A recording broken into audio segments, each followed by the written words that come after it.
시클라멘입니다. 그러니까 봄이 끝나서 이제 약간 더워진다 싶을 때쯤에 이 아이 죽는 거 아닌가 싶을 정도로 시들시들하고 듬성듬성해지고 이랬던 아이가 다시 날씨가 추워지니까 이렇게 건강하게 또 자랐어요.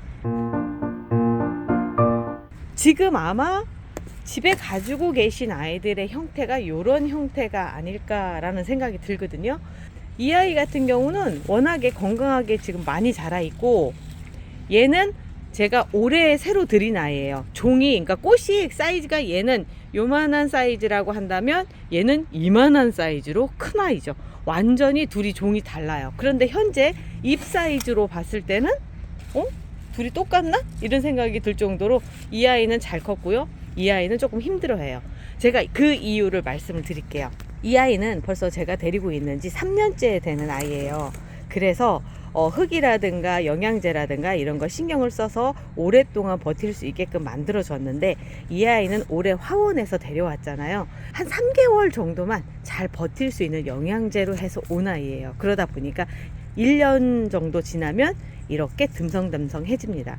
집에서 키우는 아이들이 대부분 이런 형태가 될 수밖에 없는 게 그래서 그래요. 판매가 될 때는 좋은 영양제, 그러니까 반짝할 수 있는 영양제를 줘서 이 아이가 시장에 나가서 돋보이게끔 만들어주는 거죠. 그렇지만 시간이 지나면 그 영양제는 금방 소멸을 해요. 그러면 이제 이걸 어떻게 해주냐, 그거는 바로 분갈이입니다. 분갈이를 하면서 다시 잘 클 수 있게끔, 흙에 있는 영양을 먹고 클 수 있게끔 하는데, 그리고 나서도 많은 영양제들을 줘야 돼요.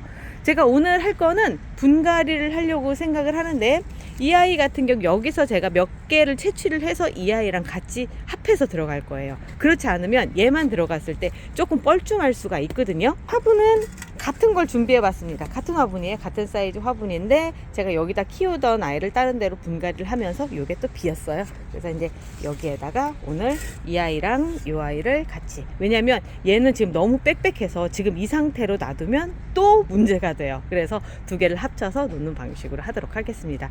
근데 제가 걱정이 뭐냐면 종이 틀려요. 그래서 이걸 같이 놨을 때 어떨까, 요게 좀 걱정이 되기는 하는데 뭐 한번 해보죠 뭐. 먼저 이 아이부터 어떻게 생겼는지 안을 들여다볼까요? 이 가을철이 시클라멘 분갈이 하기엔 정말 좋은 때거든요. 어우.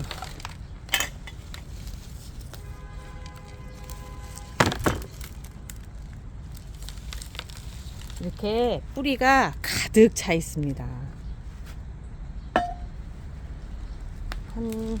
여기 한 3분의 1만 뜯어서 옆에 자, 반절이 이렇게 딱 남아 있고요. 이제 이 아이는 이제 본래 있던 이 자리로 들어가야 되겠죠? 이렇게 들어가서 있고, 흙을 특별히 털어내 주지는 않을 거예요. 왜냐면 흙을 털어내면서 뿌리를 다치게 할 필요가 없이 이 공간 안쪽으로, 요 공간 안쪽으로 그냥 뿌리를 뻗어 나올 수 있게끔만 그렇게 해줘도 이 아이는 충분히 살 수 있는 아이거든요.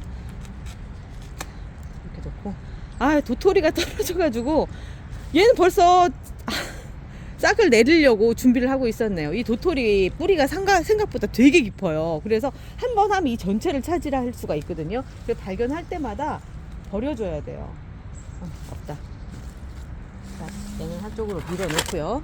여기에 흙을 먼저 채워놓도록 하겠습니다. 흙에도 떨어져 있고 막 여기저기 난리가 아니에요, 도토리가. 하긴 도토리 나무 밑에 있으니까 어쩔 수 없죠. 흙은 그냥 일반 배양토, 제가 맨날 쓰는 그 흙 그대로 씁니다. 1년에 한 번씩 이렇게 분갈이 해주고, 그리고 영양제 주고 하다 보니까 배양토를 쓴다고 해도 큰 문제 없고요. 똑같아요. 물 빠짐이 좋은 흙을 싫어하는 아이들은 없어요.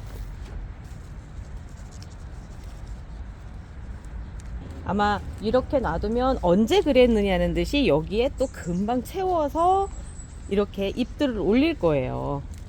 이렇게 새로 들어간 흙들은 꼭꼭 눌러주시는 거 굉장히 중요해요. 물이 그쪽으로 흘러버리니까 기존의 흙하고 압력이 비슷하게끔 같이 이렇게 눌러서 만들어 주시는 거 중요합니다. 그렇지 않으면 물 주고도 애들이 말라서 죽을 수가 있어요.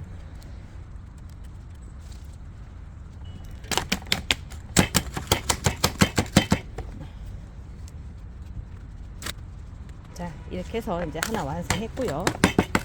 이제 위에서 봤을 때는 약간 기다랗게 생겼죠? 이 아이와 이제 이 아이를 같이 합쳐 합체를 하는 작업을 해보도록 하겠습니다. 자, 먼저 이 아이부터 먼저 넣을게요. 자, 넣고, 그리고 이제 얘를 한번 봐야 되겠죠. 어떻게 생겼는지. 이렇게 생긴 화분이 좋기는 해. 어떤 때 좋으냐면 물 좋아하는 아이들이 있어요.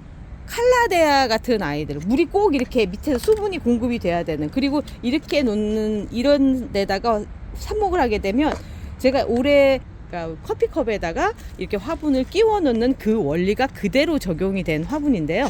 이런 식으로 이런 화분들 놔두셨다가 나중에 삽목할 때 쓰시는 것도 괜찮죠. 얘도 뿌리가 꽉 찼나 봐요. 안 빠지네요. 자, 됐습니다. 빠졌습니다. 오, 뿌리 상태 아주 좋고요. 여름을 힘들게 났지만 그건 모든 아이들이 똑같이 나는 거라서 크게 뭐 할 거 없고요.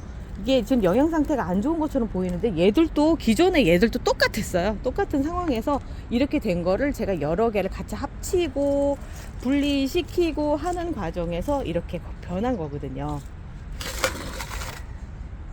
이렇게 안쪽에다가 같이 넣겠습니다. 특별히 흐트르지는 않을 거예요. 굳이 그래야 될 필요가 없을 정도. 이 아이들은 뿌리를 잘 뻗어나가는 아이들이라.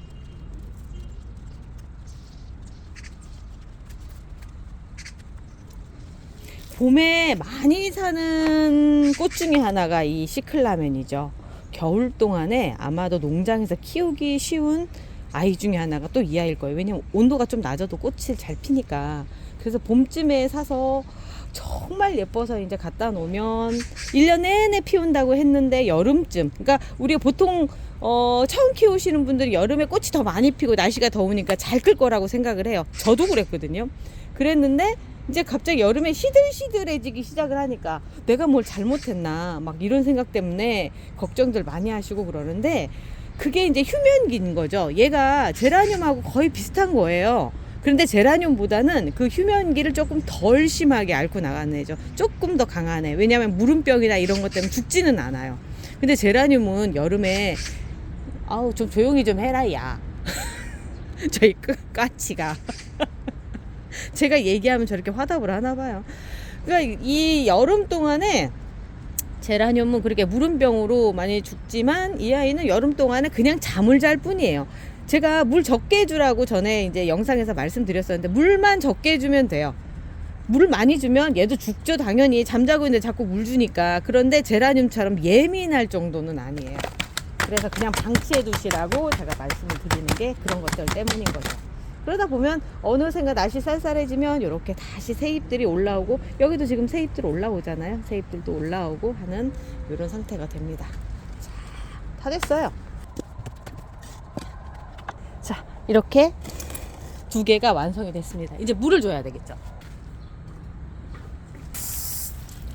물 주는 건 제가 그동안 여러 번 말씀을 드렸지만 이 뿌리 사이에 흙이 채워지는 과정이에요. 그렇기 때문에 뿌리가 있을 때는 분갈이를 한 다음에 특별한 사유가 있지 않는 한은 반드시 물을 주시면서 이 물이 흙을 뿌리 사이로 끌고 들어갈 수 있게끔 해주셔야 됩니다. 사실 이 아이 같은 경우는 흙을 같이 다지는 작업이에요. 왜냐하면 뿌리 사이를 흐트러 놓지는 않았잖아요.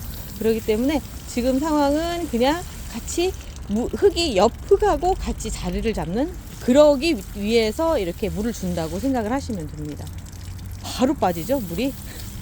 아유, 이렇게 술술술 빠져버리면, 그렇다고 하더라도 이렇게 물을 더 주셔야 됩니다. 빠진 거 잠깐 빠졌다고 해서 끝난 게 아니에요. 자, 하나는 끝냈고요.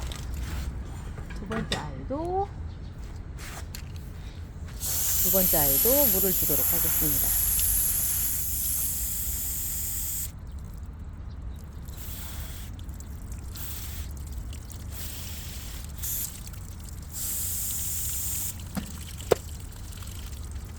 자, 이렇게 다 끝났고요. 이제 이 아이들이 있을 자리에다가 데려다 놓을게요. 어우, 한 손으로 들긴 진짜 무겁다. 자, 이렇게 그늘이 지는 자리, 이런 자리에서 이제 글쎄요, 한 일주일 정도 지나고 그러면 어느 정도 이렇게 막 물 맞고 그래도 엎어진 것들 다시 자리 잡고 또 새순들 돋아나고 하는 것들이 눈에 보일 거예요.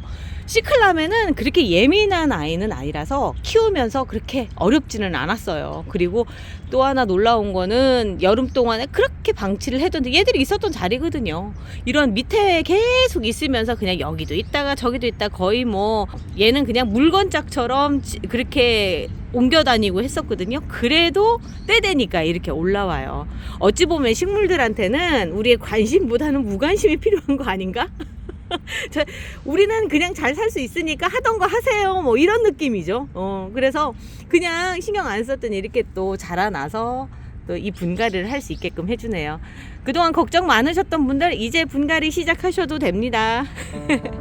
그냥 이 가을이 한 석 달 정도 됐으면 좋겠어요. 근데 가을은 참 짧아요. 여름 끝나서 이제 에어컨 좀 껐나 싶으면, 그러면 또 그 가을이 잠깐 한 달이나 되나?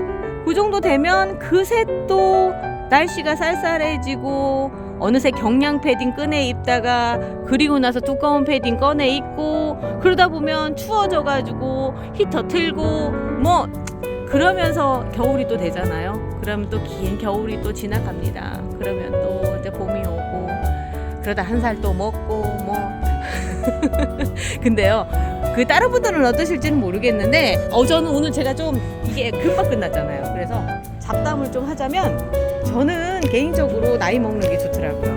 뭔가 자꾸 욕심이 없어져요. 욕심 없어지고 그냥 세상이 흐르는 대로 살기만 해도 행복하더라고요. 제가 요즘은 제가 젊은 친구들이랑 얘기를 할 때 그래요. 나이 들어서 좋다. 니들처럼 어떤 성공을 해야 된다라고 하는 그런 의무감이 사라진 그 삶이 너무 행복하다라는 얘기를 하거든요. 너무 힘들었었던가 봐요. 그 젊은 날 살던 그 방식이 제게 너무 힘들었지 않았었나라는 생각이 들면서 한편으로는 좀 짠한, 제 자신에게 짠하다고 해야 될까요? 이렇게 지금 이런 생각을 한다라는 것 자체가 힘들게 살았었구나 라는 그런 생각도 하면서 반대로 지금 이 삶이 너무너무 행복하고 좋은 거죠. 제가 좀 너무 저보다 연배 있으신 분들이 좀 많으신 것 같은데 괜히 이런 얘기 하는 건지 모르겠어요. 아무튼 저랑 비슷한 생각을 갖고 사실 거라는 생각이 들어서 한번 읊어봤습니다. 마지막 클로징 멘트를 이런 말로 하는 게 어떤지는 모르겠어요. 아무튼 그렇습니다. 오늘 하루도 행복한 하루 되시고요. 저는 내일 또 좋은 얘기 가지고 한번 찾아올게요. 왜냐면 이렇게 날씨 좋을 때 빨리빨리 찍어서 올려야지만 될 것 같아서요. 행복한 하루 되세요. 감사합니다.